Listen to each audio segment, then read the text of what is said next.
On the anniversary of Kobe Bryant's 81-point performance, the NBA paid tribute by scoring a lot of points. Joel Embiid goes for 70. Karl-Anthony Towns goes for 63. Plus KD has a massive game, including a game winner in the desert. We'll talk about whether or not he belongs in the greatest of all time conversation. The Celtics drop Luka, literally. All this and more on Locked On NBA. You are Locked On NBA, your daily NBA podcast.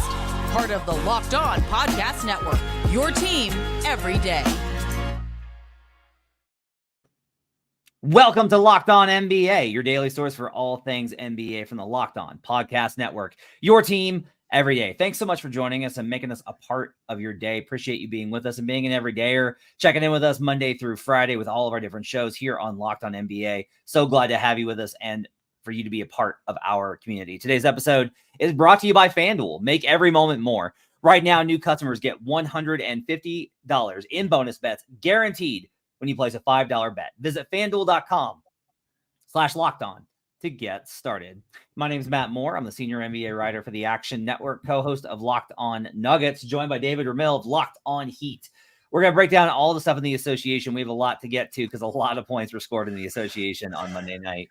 We'll talk about Joel Embiid's incredible 70-point performance versus the San Antonio Spurs. We'll talk about Karl-Anthony Towns scoring 63, but his team loses to the Hornets. We'll talk about the Celtics dropping Luka Doncic, literally. And we're going to talk about Kevin Durant, who believes that he belongs in the greatest of all time conversation on a night where, well, he sure looked like one as he took over down the stretch.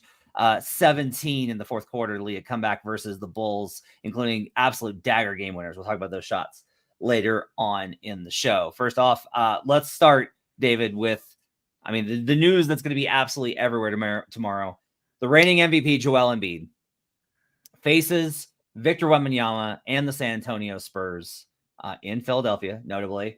And somebody kind of like brought this up of like, oh, I'm so excited for Embiid versus Wembanyama tonight. And like I tweeted, I was like, oh, this is 40 plus easy for Joel. And honestly, I underestimated how close the Spurs would keep it, which meant that Joel actually had to play a fourth quarter. It was unbelievable. I went through all of the clips for Joel scoring tonight. I have like thoughts on how they got it done. What was your reaction to a historic night as Joel Embiid becomes the 9th player in NBA history to score 70 or more? Impressed. I don't think there's any other word for it, right? I think he showed his dominance. I know we could talk about what a bad matchup it really was for Wembanyama. Like, he's not equipped. Nobody in the Spurs team is really equipped to deal with Joel Embiid. But then again, I don't think that there are many players that could handle, or many teams that could stop Joel Embiid. He's been on a roll this season, and he continues to show why he is one of the top players in the NBA. And he was really impressive tonight, taking a variety of shots, getting a number of trips to the free throw line, which, we can't hold against him, but we won't tonight because, again, historic performances take precedence over everything else. It doesn't count for style. It just counts the final number, right? And so it was an impressive number at that, and a really dominant performance from Embiid. But I do want to talk a little bit about the matchup with Wembanyama, because I wonder how personally Embiid may have taken it, because we're starting to see players around the league kind of resent the hype for a very young rookie that seems like he's the next big thing in the NBA. Do you think that there was any kind of motivation for Embiid to show, hey, I'm still the best player? This guy, Wembanyama, as good as he might be, somewhere down the road, he really can't hold the candle to me? No, I think that Embiid is wired in a way where he is best suited to dominate. So like, that's like where he shines, is in when he has the advantage. No one has more of an advantage than when he has an advantage. And when you look at it, when you watch how he was able to score, like there were plays where Victor's like trying to front him, and Embiid just like puts an arm out, and the kid just like, he gets bounced off 2 feet, and Embiid then turns, grabs, and scores. Embiid very rarely, like, he's a jump shooter. That's where he's evolved his game to, and that's how he maintains his health over the course of 82 games. And he definitely like absolutely lit up Wemby from mid-range. Like, Wemby had that hand up, with all of that length, and Embiid just shot right over him with that silky mid-range jumper. He got a lot of those. But what we don't see from Embiid is what a lot of the stuff that he showed tonight, which is the power moves underneath. Like, there was a sequence second quarter where he did the like 2-dribble bump spin dunk. He doesn't do that very often. Like, that's not Joel's game these days.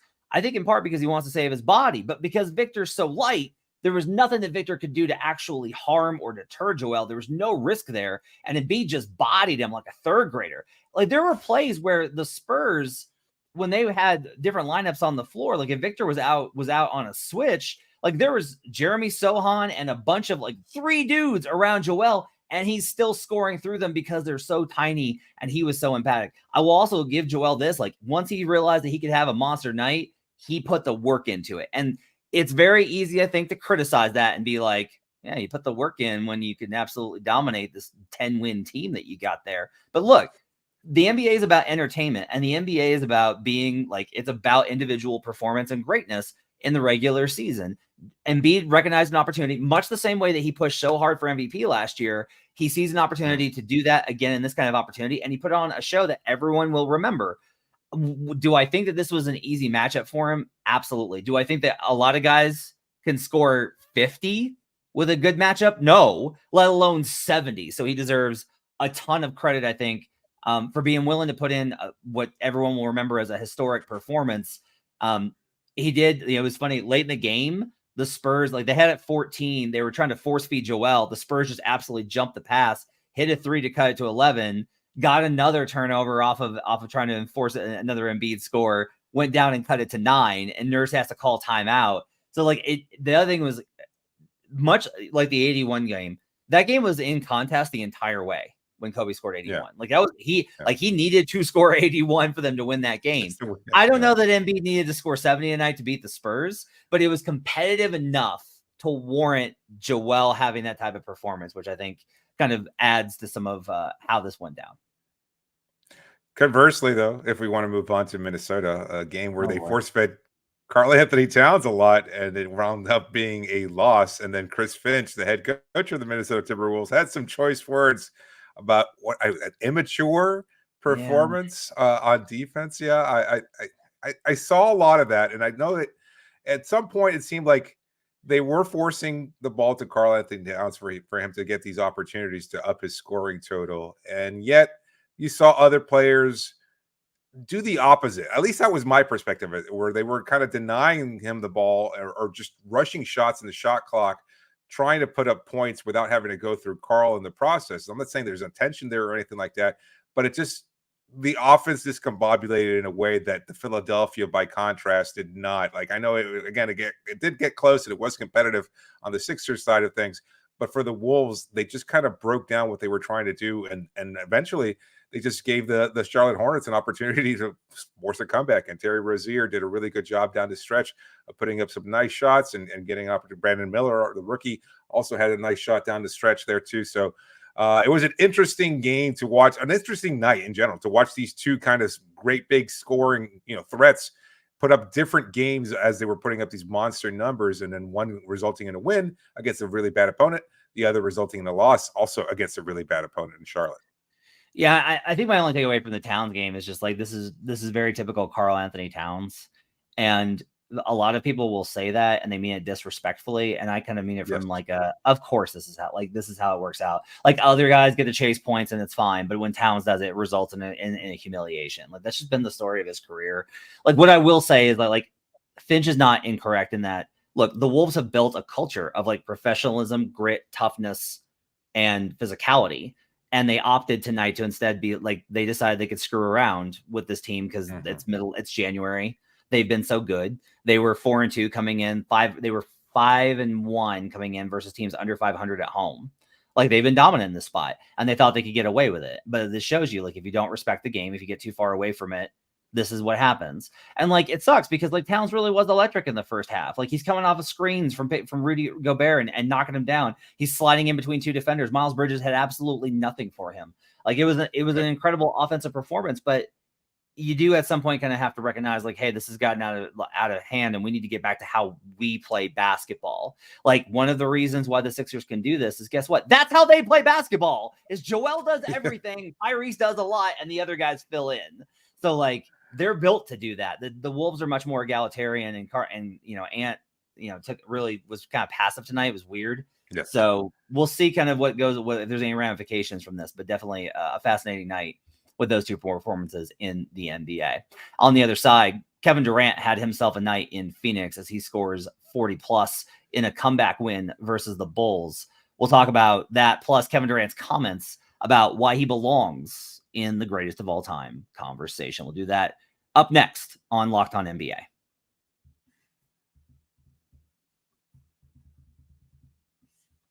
Right now, I want to tell you about FanDuel Sportsbook. The NFL season is wrapping up. It's NFL championship weekend, conference championship this weekend, as the Baltimore Ravens take on the Kansas City Chiefs and the Niners take on the Lions. And you can get on the action at FanDuel Sportsbook. Right now, new customers get $150 in bonus bets guaranteed when you place a $5 bet. While Embiid was scoring 70, he moved from second favorite to win MVP back to favorite. So honestly, I'm going to tell you this, like if you just bet a little bit throughout the course of the season on both Joker and Embiid and Shea, like one of those three guys going to win it, you can probably come out ahead just by taking the juice on whoever it is that slips because it's going to keep moving. The next time Embiid misses a game, it'll go right back down. But you get $150 in bonus bets, win or lose. The app's so easy to use. There's live same game parlays. You can find bets in the new Explore tab. You can make a parlay in the Parlay Hub, which you're going to find popular parlays and more. Visit FanDuel.com/lockedon and make your first bet a layup. FanDuel, official partner of the NFL. We'll be right back on Locked On NBA.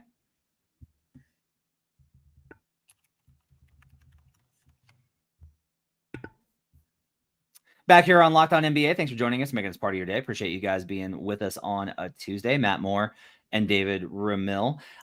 Let's talk about Kevin Durant as the Bulls and the Suns faced off in the desert. And the Bulls led for most of this game. But the Suns, who are the hottest, no pun intended, team in the league, got their sixth consecutive victory when they came back versus the Bulls behind Kevin Durant, who scored 43 points on 16 of 32 shooting, 50% from the field, 6 of 15 from 3. So that's 10 of 22, by the way, from 2-point range. 6 boards, 8 assists for KD, 1 steal, 2 blocks in this one. He had 3 stocks as well. On a night where Devin Booker only had 16 points on 11 shots and Bradley Beal only had 18 on 17. KD did the heavy lifting. The shots that KD hit at the end, he hit one. He came off a DHO from Yusuf Nurkic. Defender recovered. He had to hang in the air. He's done that one before, but like just drifted. The cold-blooded nature of Kevin Durant. And like it's a reminder that throughout the course of NBA history, this is one of the best, most efficient, most lethal shooters from any range. He's not a 3-level scorer. He's like an 8-level scorer. No matter what area you put him in, he is one of the best that we've ever seen do it. That shot to win the game there, unbelievable. Like you mentioned the drifting shot there, it barely touched the net at all. I didn't even think it had gone through. I saw Suns players celebrating, and not till the replay did I realize he had actually hit this shot because it didn't seem like it had moved the net at all. And so I was really startled by it. But even prior to that, again, they were just making plays for him with little time left as they were going back and forth towards the end. Again, this was a 23-point comeback for the Suns, a monster performance led by KD. Really, really impressive game. And I'm glad you pointed out some of the other statistics as well, because he did really have a great overall game. They're going to look at the scoring, but I think it ties into the conversation that we're going to have about whether or not he belongs in that GOAT conversation, because he showed the well-balanced game that I think a lot of people kind of forget or ignore when it comes to talking about Kevin Durant. He's kind of just labeled one of the best scorers in NBA history. Even the Suns broadcast calling him one of the top scorers in NBA history. And that kind of demeans the overall great player that he is and has not been recognized for over most of his career. He's a much better playmaker than he was early in his career. He got to be he's a phenomenal defender now. Like that to me is the biggest thing that people don't acknowledge now. He's such a great weak side rim protector and on-ball defender. This conversation comes from Dwayne Rankin of the Arizona Republic asked him kind of about Michael Jordan, LeBron James, like that whole discussion.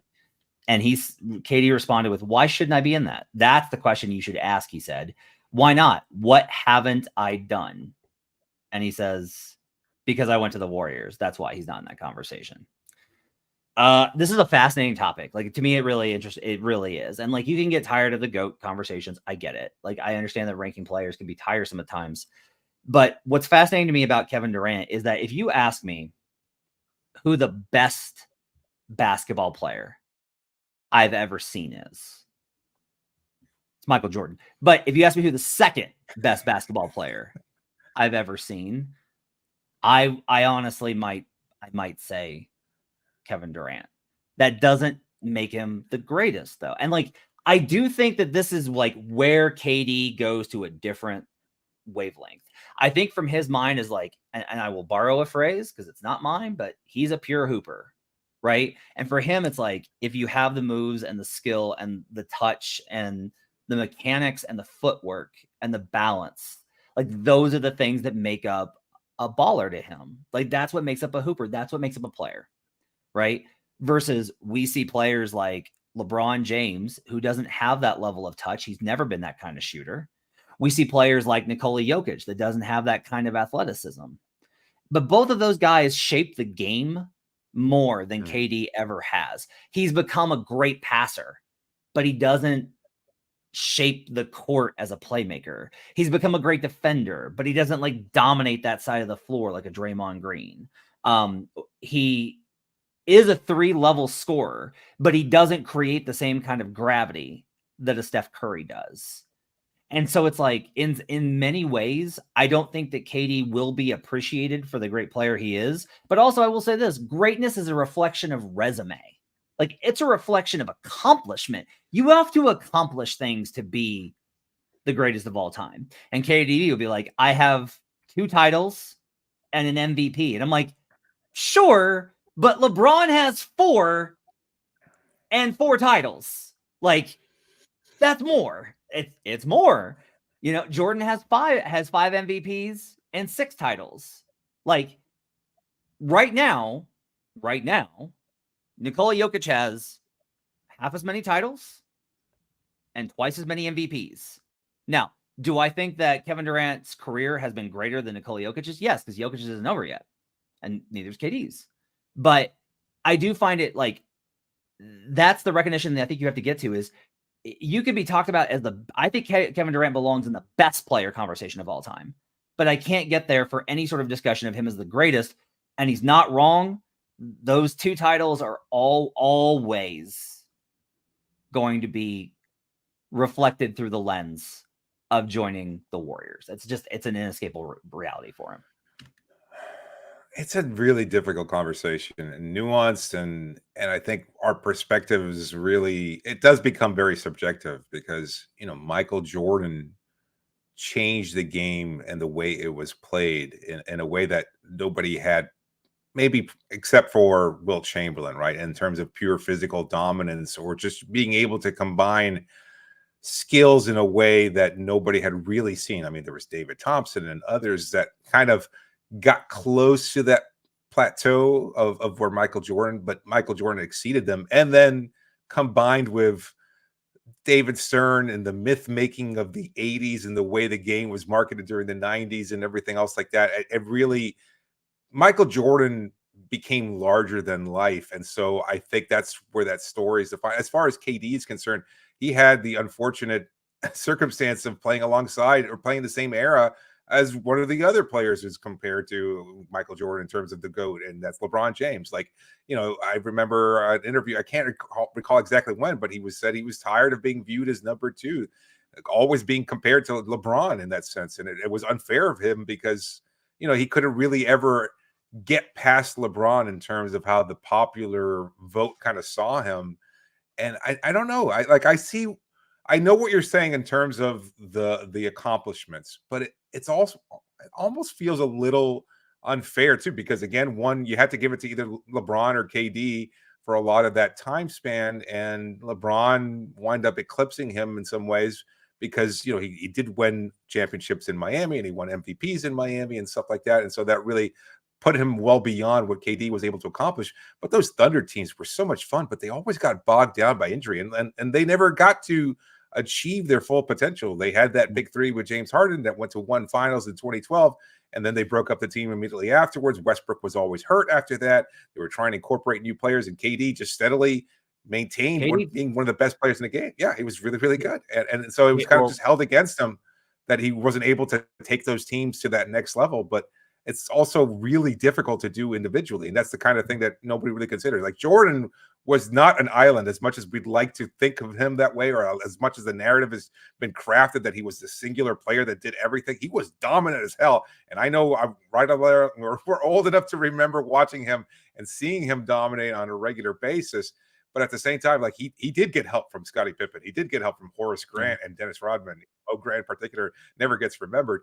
But, I don't know, man. KD, I think he should be in that conversation. I don't know. Like top 5, I think that's fair to put him in that same conversation, like alongside Kareem, who, again, his name is not mentioned as one of the GOATs. Oscar Robertson is not mentioned as one of the GOATs, and they were excellent players in their own time, too. So it's a really difficult conversation to have. I think KD would probably be right to say, look, if I hadn't joined the Warriors, I would have never gotten past them, and you'd say I'm a loser. And like, he's not wrong. It's unfair. Like he's not wrong. Like that's the bar. And like this is, it's kind of funny, honestly, from the NFL. Like Josh Allen, like what's Josh Allen's problem? He plays in the same time as Patrick Mahomes. Yeah. What's he supposed to do? I think it's tough. I do think that Kevin Durant belongs in the best conversation, best players of all time conversation. I can't get there on greatest because on some level, like, it's not, fate's not always fair. And it wasn't fair to Kevin Durant with injuries, honestly. Like he had the foot injury with the Thunder and then the Achilles with Golden State. But that's how it goes. But I will say that I will always talk about Kevin Durant with reverence for his total game. We should. Yeah.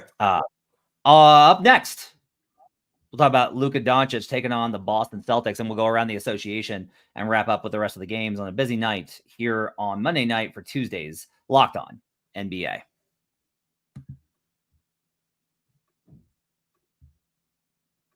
Let's talk about Prize Picks. Prize Picks is daily fantasy sports made easy. It's the largest daily fantasy sports platform in North America. It's the most fun that you're going to have, and you can win up to 25 times your money on any entry this basketball season. You just select 2 or more players, pick more or less than their projected stats, and place your entry. You're not playing against tons of players. You're not playing in these large pools. It's just you versus the stat. That's all you got to do is pick higher or lower, more or less, and you can win too. Prize Picks even offers a reboot policy, so your entries stay in play even if one of your players gets injured. So if the player leaves in the first half and does not return in the second, that player is rebooted. Prize Picks is really simple to play. You can make your picks and submit an entry in less than 60 seconds, and they've got quick withdrawals, easy gameplay, and an enormous selection of players and stat types. That's what makes Prize Picks the #1 daily fantasy sports app.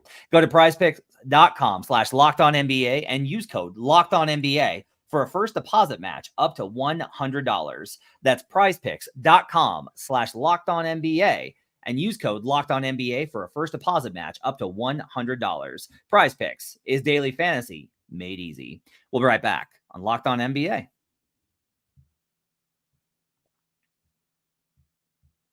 Back here on Locked On NBA, we got to talk about like the other 17,000 things that happen in the association, and we got to do it in about 10 minutes. So we're going to go fast here.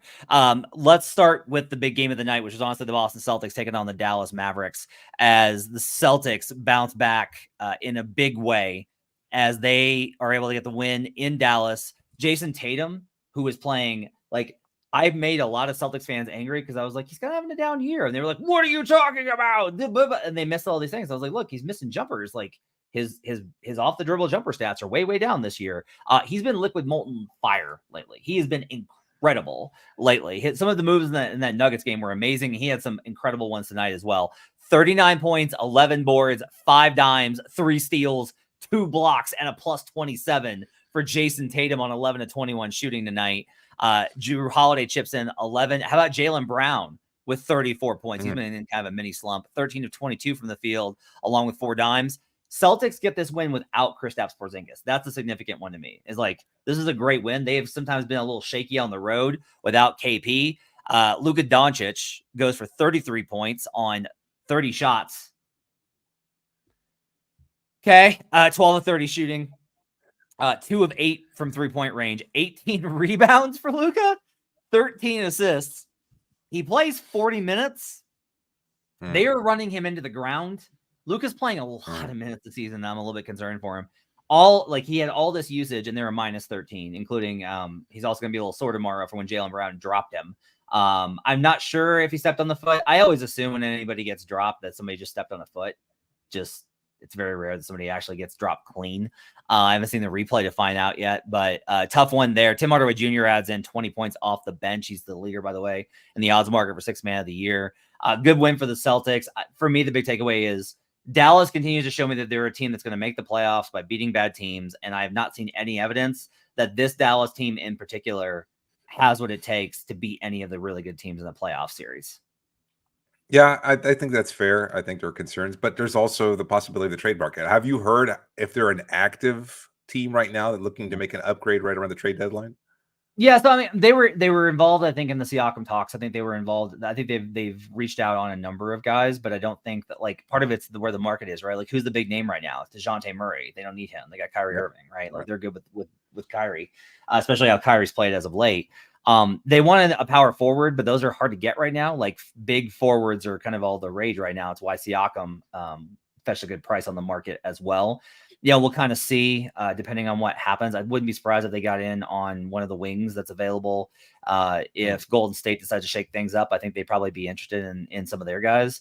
But I don't necessarily like that's speculative. Right now, I haven't heard anything specifically attached because for a lot of it, like preseason, they were like, we got to get a center. We got to get a center. And then Derek Lively got in the gym and they were like, oh, we're good. That's pretty good. So we'll see what they do. But I question the isocentric stuff with Luka. Their pace is better this season, but I don't feel like they share the ball enough, and their defense hasn't been good enough for me to really believe that this is the team that can win multiple playoff rounds. Might win a 4-5 or a 3-6, but I can't believe that they'll get past the second round of the playoffs.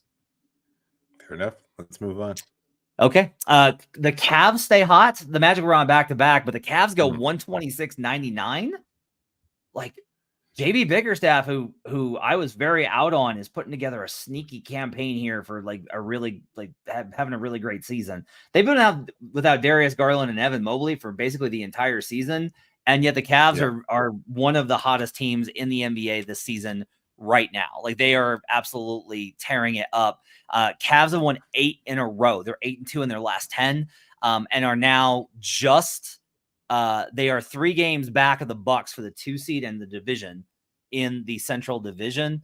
The Cavs tonight get 25 points from Donovan Mitchell, another double-double from Jared Allen with 14 and 11, 26 points from Sam Merrill. No one's talking about him. Sam Merrill, 8 of 13 from 3-point range in this game. Get that kid into the 3-point contest, David.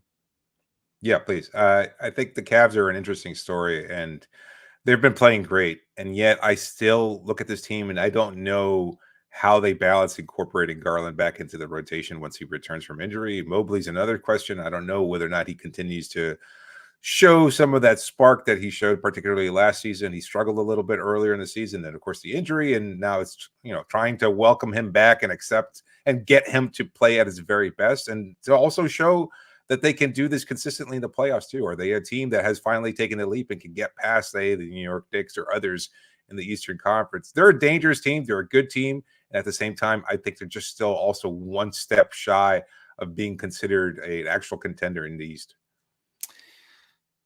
So the Bucks won 122-113 versus the Pistons. And this is like the 17th time that this has happened where I'm like, they're in a dogfight with a really bad team. This should not be a game. And then the Bucks hit like one spurt in the fourth quarter and wind up getting the win. And so like Bucks fans are able to be like, I don't see any problem. I don't see anything wrong with this team. They give up 113 to the Pistons after giving up 130 plus in the matchup the other night. Giannis goes 31, 17, 10 with 5 stocks, ho-hum, and a plus 12 on 11 of 25 shooting. Only got 17 from Dame on 4 of 15 shooting, but Chris Middleton had 26 points. He was great tonight. Chris has played some really good basketball as of late. Jaden Ivey was a minus 23 in this game, but did add 17 points on 5 of 14 shooting and 6 assists. I'm glad that Monty Williams is letting him handle the ball and giving him opportunities. Pistons without Cade Cunningham again. I'm sorry, but Marcus Sasser. Marcus Sasser. How about Marcus Sasser? Once back into the rotation with 23 points on 9 of 17 shooting. I like that guy. Yes. I continue to have real questions about the Bucks. I just continue to look, this team for years was the team where it's like, oh yeah, they're like, there's no chance they're losing this game, and they're not losing these games, but it's close enough that I'm like, I don't know.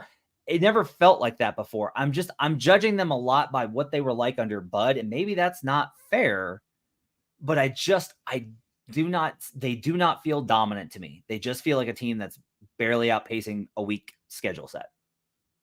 I can't think of another term right now, and I know it's kind of overstating things a little bit, but there's a sense of like a little fraudulent in the sense of their record too, and that's kind of, again, unfair. And maybe it doesn't matter because they're winning a lot of games and they're putting up a lot of points. So sorry, just to stop you right there. You could be right in that like fraudulent is a loaded term, but it's just like this is my whole thing. It's not that the Bucks are bad. Like no one thinks the Bucks are a bad team. I just don't think that their record reflects. Yeah, they're just not as good as their second best record in the conference reflects. Go ahead. Right. Yeah, no, I think that's it. I think there are legitimate questions about the defense and the age and, whether or not, who knows what's going to happen with Dame Lillard. And I mean, they took that chance knowing what he was like defensively without the pieces around him. And we've talked about this before. Can they outscore opponents over a 7-game series? Yes. Can they do that all the way up to another trip to the NBA Finals? That remains a question, and I don't know. And we'll see. I mean, I know that kind of seems like a cop-out, but there are legitimate questions about the team, and I don't know that they're going to be able to answer those until they're faced with a team that maybe, is willing to challenge them in a way that they have not been challenged during the regular season.